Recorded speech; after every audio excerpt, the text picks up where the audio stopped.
گناہوں کی نحوستیں کیا ہیں، گناہوں کے بعد کیا کیا پھر انسان کو دنیا اور آخرت برداشت کرنا پڑے گا، اس وقت تک اللہ کا خوف نہیں آتا۔ اللہ کا خوف حاصل کرنے کے لیے الخوف من مکر اللہ، یہ اللہ کے خوف سے بے خوف ہونا یہ خسارہ پانے والوں کی علامت ہے۔ کبھی بھی اللہ کے خوف سے دور نہ ہوئیے۔ اللہ کے عذاب جو جہنم میں تیار کر رکھے ہیں ان کے بارے میں پڑھنا چاہیے، سننا چاہیے۔ رسول اکرم صلی اللہ علیہ وسلم نے فرمایا ما رأيت مثل النار نام مهاربها ولا مثل الجنة نام طالبها، میں نے آگ جیسی کوئی چیز نہیں دیکھی، اس کو دیکھ کر یہ کیسے ہے انسان کے ساری رات بھی سویا رہے نماز نہ پڑھے، اس کے اندر تو پھر کوئی خوف نہیں ہے۔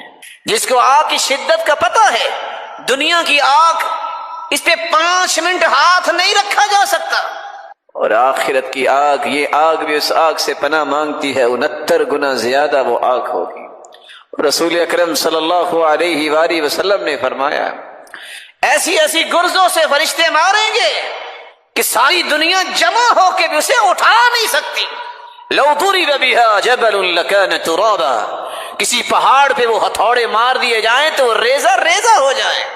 اللہ ذو الجلال ایسے عذابوں سے محفوظ فرمائے۔ کبھی اس نیت سے بھی قبرستان جانا چاہیے کہ شاید موت یاد آ جائے، شاید یہ احساس زندہ ہو جائے کہ میں نے بھی ایسی جگہ پہ آنا ہے۔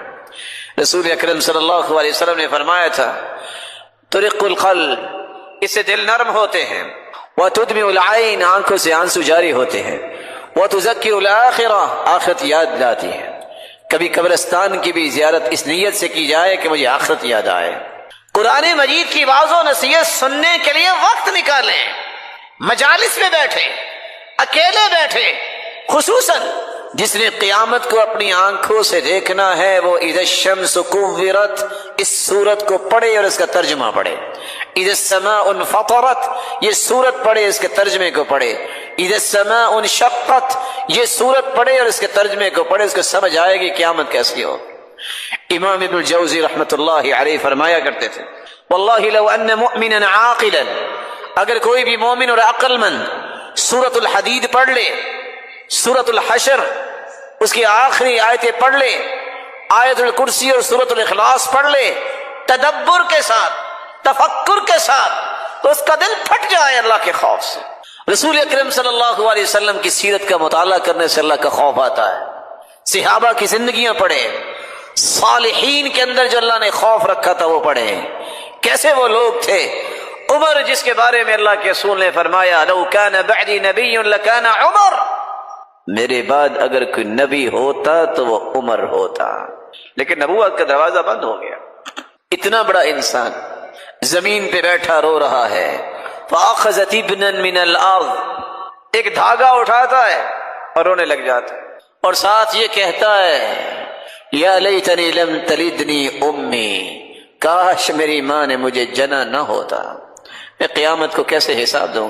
وہ مومنوں کی ماں سیدہ عائشہ رضی اللہ تعالی عنہا، جن کے بارے میں اللہ کے رسول نے خوشخبری سنائی تھی عائشہ تم دنیا میں بھی میری بیوی ہو تو جنت میں بھی بیوی ہو، اتنی بڑی خوشخبری سننے کے باوجود سیدہ عائشہ رضی اللہ تعالی عنہا اتنی رویا کرتی کہ ان کا دوپٹہ بھیگ جاتا۔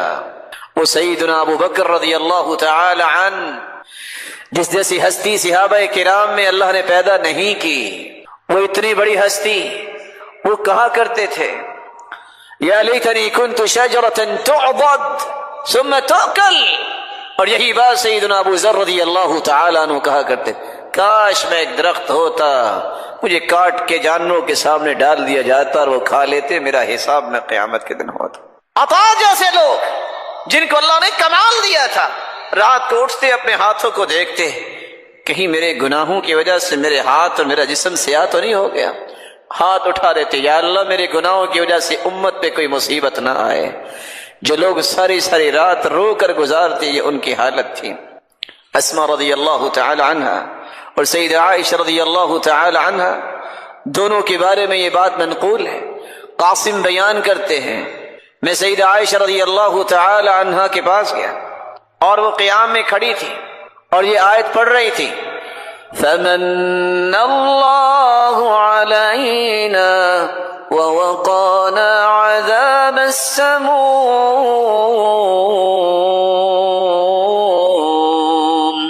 رسول اللہ صلی اللہ علیہ وسلم نے سورۃ الفاتحہ کے بارے میں کتنی خوبصورت باتیں بیان کی. سب سے پہلی بات رسول اللہ صلی اللہ علیہ وسلم نے فرمایا والذی نفسی بیدی، قسم ہے اس ذات کی جس کے ہاتھ میں میری جان ہے، ما انزل فی التوراۃ ولا فی الانجیل ولا فی الزبور ولا فی الفرقان مثلها یعنی القرآن، وإنها لسبع من المثانی والقرآن العظیم الذي اعطیته. اللہ تعالیٰ نے آسمانی اور الہامی کتابوں میں سے نہ تو تورات میں ایسی صورت نازل کی، نہ انجیل میں ایسی صورت نازل کی، نہ ہی زبور میں ایسی کوئی صورت نازل کی، اور نہ ہی قرآن مجید میں ایسی صورت ہے جیسی اللہ تعالیٰ نے سورۃ الفاتحہ کو نازل کر کے اپنی مخلوق پر انعام کیا ہے.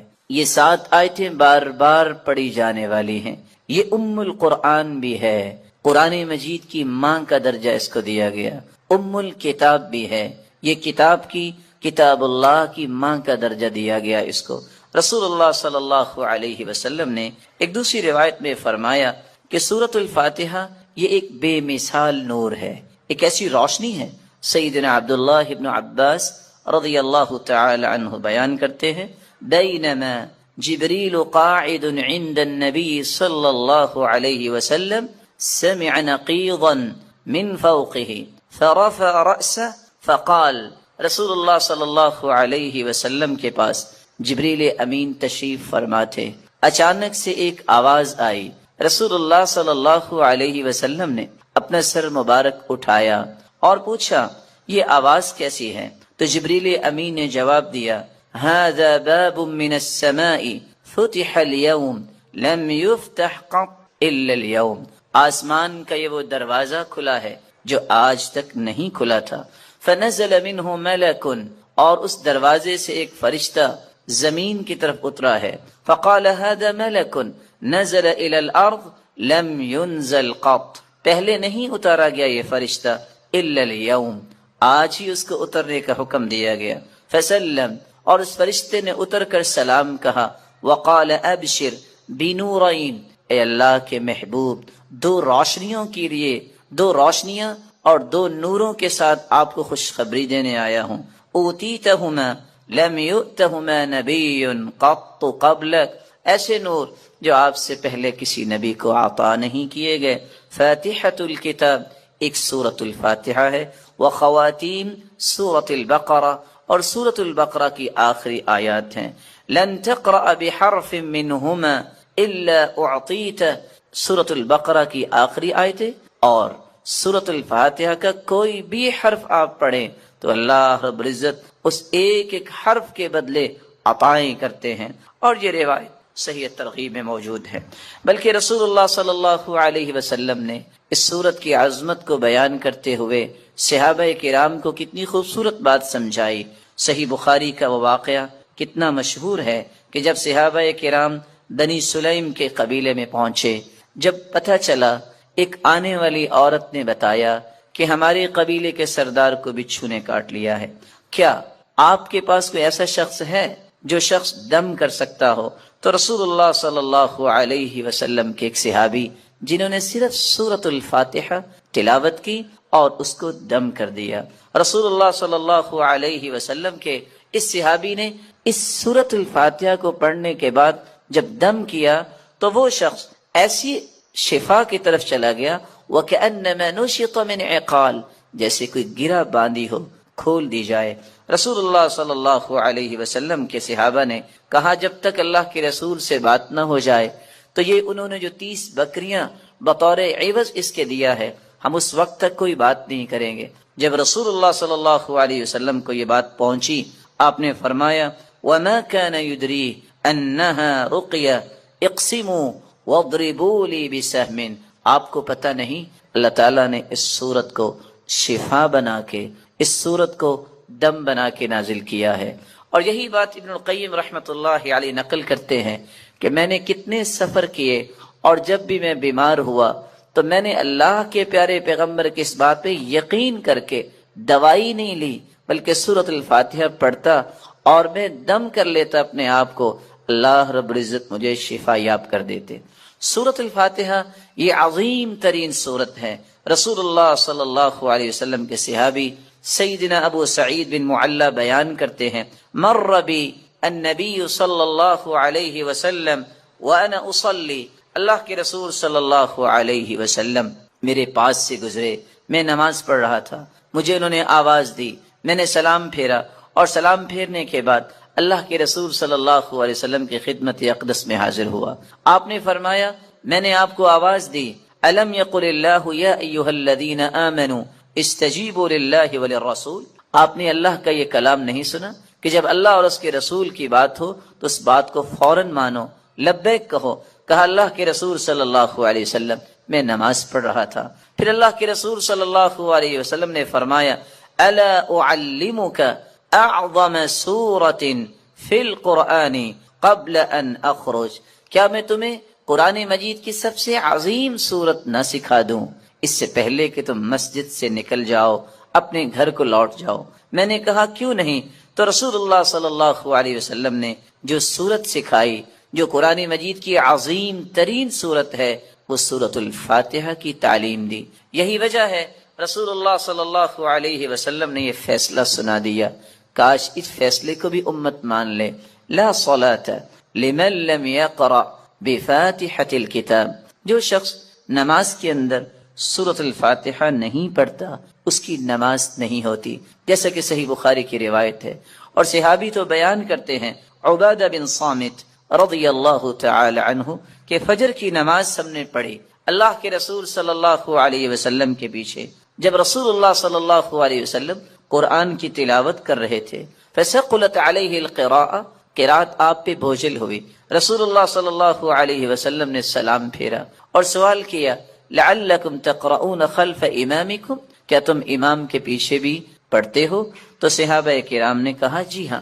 تو رسول اللہ صلی اللہ علیہ وسلم نے فرمایا، لا تقرؤوا لا تفعلوا کما فی روایت اخری، دوسری روایت کے الفاظ ہیں، لا تفعلوا الا بفاتحۃ الکتاب، امام کے پیچھے کھڑے ہو کر تم صرف سورۃ الفاتحہ پڑھا کرو، فإنہ لا صلاة لمن لم يقرأ بها، کیونکہ سورۃ الفاتحہ پڑھنے کے بغیر نماز نہیں ہوتی۔ یہ ایسی خوبصورت اور ایسی مبارک صورت ہے جو اللہ اور اس کی مخلوق کے درمیان مکالمے کا ایک خوبصورت جوہر ہے، ایسا گوہر ہے، انسان الحمدللہ رب العالمین کہتا ہے تو اللہ رب العزت فرماتے ہیں، حمیدنی عبدی، میرے بندے نے میری حمد و توصیف بیان کی۔ جب بندہ مومن الرحمن الرحیم کہتا ہے تو اللہ رب العزت فرماتے ہیں، اسنا علی عبدی، میرے بندے نے میری تعریف کی ہے۔ جب بندہ مومن یہ کہتا ہے، مالک یوم الدین، تو اللہ رب العزت فرماتے ہیں، مجدنی عبدی، میرے بندے نے میری بزرگی بیان کی ہے۔ جب انسان بندہ مومن یہ کہتا ہے، ایاک نعبد و ایاک نستعین، تو اللہ رب العزت فرماتے ہیں، ھذا بینی و بین عبدی ولعبدی ما سأل، یہ میرے اور میرے بندے کے درمیان ہے، جو کچھ بھی میرا بندہ مانگے گا میں اسے عطا کروں گا۔ تو اللہ رب العزت کے ساتھ ہم کلام ہونے کا یہ خوبصورت ذریعہ ہے۔ تو آئیے اس سورت کی طرف چلتے ہیں اور اس کے معانی کو سمجھنے کی کوشش کرتے ہیں۔ بسم اللہ الرحمن الرحیم، الحمد للہ رب العالمین، الحمد، تمام تعریفیں، للہ، اللہ کے لیے ہیں، رب العالمین، جو تمام جہانوں کا رب ہے، الرحمن الرحیم، جو بہت مہربان ہے، الرحیم، نہایت رحم کرنے والا ہے، مالک یوم الدین، مالک ہے یوم الدین، بدلے کے دن کا، جزا کے دن کا، ایاک نعبد و ایاک نستعین، ایاک نعبد، ہم عبادت کرتے ہیں صرف تیری ہی، و ایاک نستعین، اور ہم مدد چاہتے ہیں صرف تیری ہی اے اللہ، اہدنا الصراط المستقیم، ہدایت دے ہمیں، الصراط المستقیم، سیدھے راستے کی، صراط الذین انعمت علیہم، راستہ ان کا جن پر تو نے انعام کیا، غیر المغضوب علیہم، نہ کہ ان کا راستہ جن پر غضب کیا گیا، ولا الضالین، اور نہ ان کا راستہ جو گمراہ ہوئے۔ رسول اللہ صلی اللہ علیہ وسلم کے فرامین کی روشنی میں اس سورت کی 5 باتیں ہمیں یاد رکھنی چاہیے۔